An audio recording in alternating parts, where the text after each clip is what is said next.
Europe had fallen in months. From Warsaw to Paris, Blitzkrieg crushed everything in its path. But beyond the continent, a new war was about to begin. This is the story of World War II in miniature. Only Britain remained beyond Hitler's grasp. The Luftwaffe bombed its cities in preparation for Operation Sea Lion, the planned invasion of England. But Britain held firm, and the invasion collapsed before it began. As the smoke cleared over London, the war shifted south to the burning sands of North Africa. Here, the fight was not for cities or rivers, but for control of supply routes, oil, and the Suez Canal, the lifeline of the British Empire. In 1940, Italy, allied with Germany, invaded Egypt from its colony in Libya.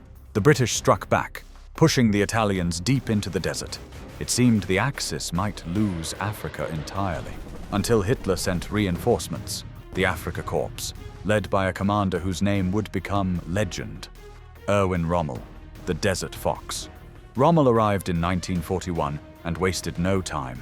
Using speed, surprise, and daring maneuvers, he pushed the British back across hundreds of miles, recapturing lost ground and besieging the port city of Tobruk.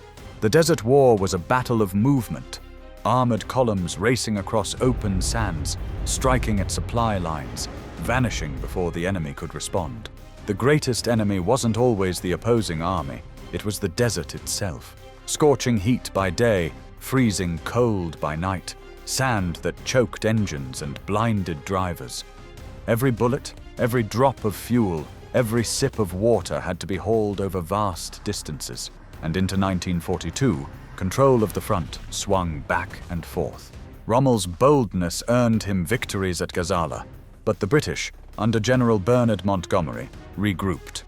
At El Alamein in late 1942, the tide turned. The British 8th Army launched a massive offensive, breaking through Axis lines and forcing Rommel into retreat. Meanwhile, American and British forces landed in Morocco and Algeria in Operation Torch, trapping the Axis between two advancing armies. By May 1943, the Afrika Korps surrendered in Tunisia. The Desert War was over, and the Allies controlled North Africa. But this was not the end. Next came the push into Italy, a campaign that would open the door to Europe.